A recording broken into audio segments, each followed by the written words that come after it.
All right, welcome to the show, y'all. I hope everybody out there is having a great day. We got a lot of stuff to dive into today. So in just a second, we have the economy is currently falling to pieces.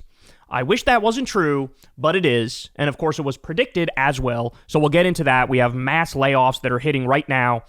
We also have the hit job on Graham Plattner has backfired spectacularly.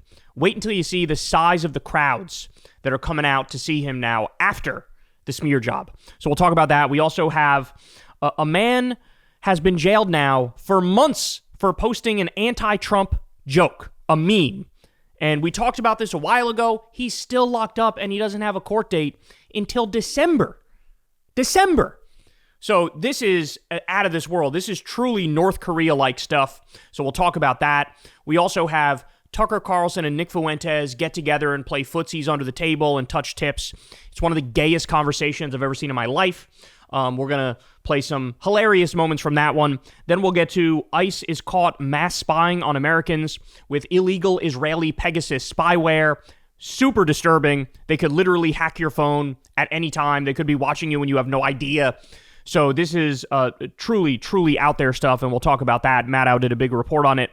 And then later on, Trump's health is failing him, and when he was in Japan, he was wandering around aimlessly, having no idea where he was. So very cool, very normal. Everything's going swimmingly. So before I dive into that, of course, you guys know the drill. Everybody please subscribe to the channel. That helps out big time and costs you absolutely nothing. You can also support the show on Patreon. Remember, this is real independent media. I've never done an ad read, never talked to an advertiser, never took money from a billionaire or a government or a PAC or anything like that. Very proud of that fact. This is real independent media. You guys made that possible, and thank you for making that possible. So $2 a month goes a long way. $5 a month goes a long way. Again, much love to all of you who already support the show. Could not do it without you. Also, guys, you can support Crystal Kyle and Friends on Substack. We're going to be talking this week to an expert on Trump's attempts to steal the election. We're going to look into 2026, look into 2028, look into what their plans are and how they're unfolding. And of course, you could also go subscribe to the Corrin's World YouTube channel where we post live Kyle and Corn episodes every Monday at 8:30 p.m. Eastern Time. All right, guys, let's jump right in. So, hate to start the show with such abysmal news, but we're going to have to do what we're going to have to do. So take a look at this. Recent layoffs that were just announced. This is apocalyptic, if I'm being honest with you. UPS, 48,000 employees fired. Amazon, up to 30,000. Intel, 24,000. Nestle, 16,000. Accenture, 11,000. Ford, 11,000. Novo Nordisk, 9,000. Microsoft, 7,000. PwC, 5,600. Salesforce, 4,000. Paramount, 2,000. Target, 1,800. Kroger, 1,000. Applied Materials, 1,444. Meta, 600 employees. Guys, this is also just the beginning, bro. This is just the beginning. Don't say you weren't warned. I was warning you. Many people were warning you.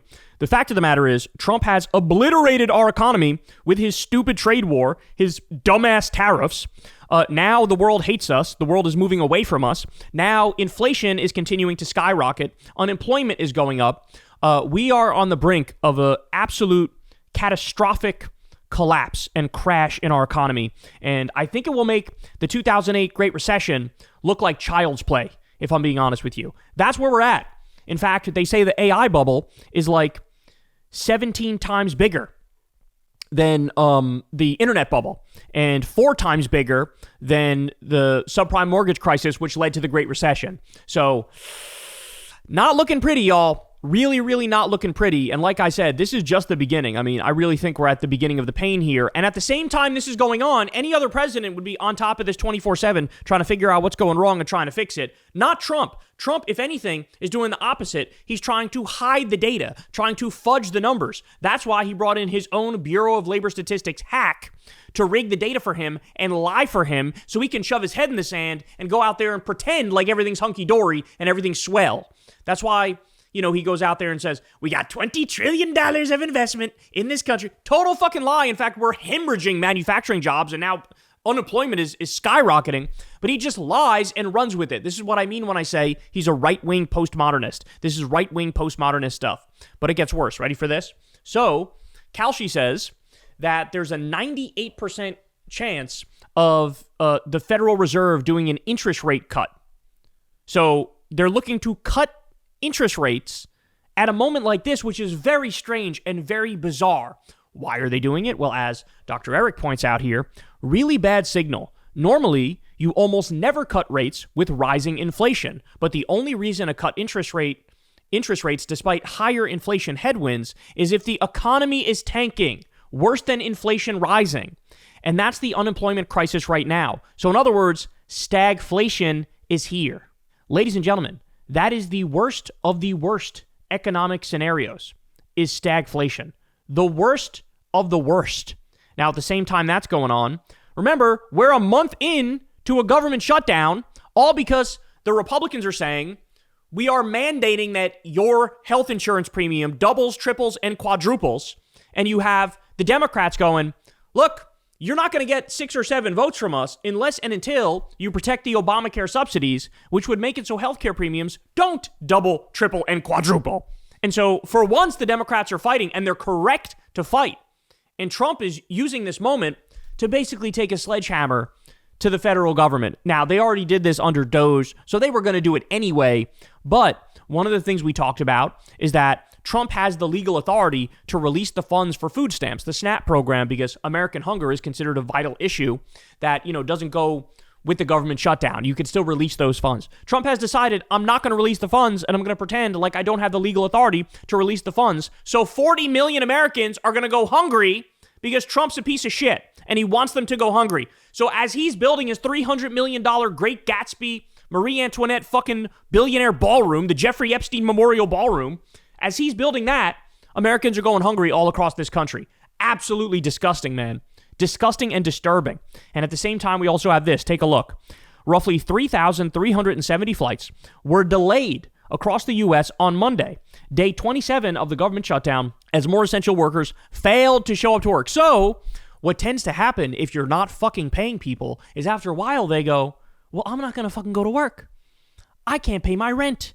I can't pay my mortgage. I can't pay my light bill. I can't put groceries on the table. And you want me to show up and work for fucking free? By the way, did you know this? You want to hear something fucking infuriating? You ready for this? So as over 1 million government workers are furloughed and they're not getting their fucking paychecks, did you know Congress is getting their paycheck? And they're not even working right now. They're not even fucking working, right? But they get their paycheck. Workers do not get their paycheck.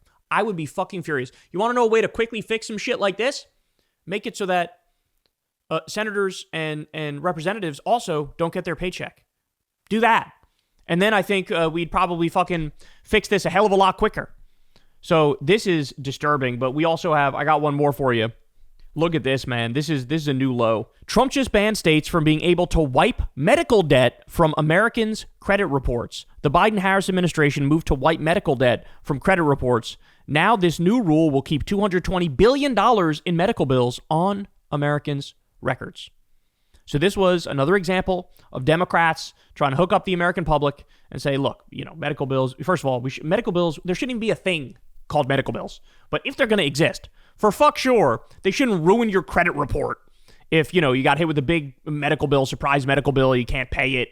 You want that to drag down your credit? That's insane, right? It's like some weird social credit score type system, which can ruin people's lives. So Democrats fix that. Trump goes in and goes, no, I side with the insurance companies. I side with the healthcare companies. I side with big pharma. I side with big business and the billionaires. Fuck you. Let that drag down your credit score. I don't care. And this is the same guy, remember? He swooped in and saved the day to allow banks to keep charging you overdraft fees. Democrats cracked down on overdraft fees. Trump goes in there and goes, I'm with big business, baby. I'm with the billionaires. Let them rob the American people. I don't care. What the fuck does he care? He's crypto scamming his own supporters. He's worth billions and billions of dollars. He's violating the emoluments clause and being the most corrupt president of all time on a daily basis. He doesn't give a fuck if you get squeezed. He doesn't care about that. And so he represents big business. He represents corporations. He represents the billionaires. And here we are. All the chickens are coming home to roost now in terms of his bad decisions, right? The economy was resilient for a while in that we had minimal downsides with all of the horrible decisions Trump made. But now it's all catching up, bro. Now it's all catching up. Now it's all falling apart. And I think we're in for quite a bit of hurt. And this time it's going to be different compared to other times. Because in the past, Whenever there was an economic downturn, the dollar got stronger because were the indispensable nation, the world's sole superpower. Everybody agreed to that. The dollar is the world reserve currency. Now there's a move away from that. So when the economy goes down, the dollar also goes down, right? And when that happens, now you've brought hyperinflation into the mix, something that would have been inconceivable in a country that has the world reserve currency. But now that's on the table. Just like the debt and the deficit are exploding under Trump, it really is. I've said this before, I'll say it again. All the decisions he's making, it's almost like he's trying to destroy the U.S. Now, it could just be complete and utter stupidity and incompetence, which is bringing us to the same place. At the end of the day, it makes no difference because the decisions are the same. And the end result is the whole country's cooked. Hey, y'all, do me a favor and like and subscribe. It helps out big time in the algorithm. Click the bell as well for notifications when videos drop. And watch that video on screen right now. You know you want to.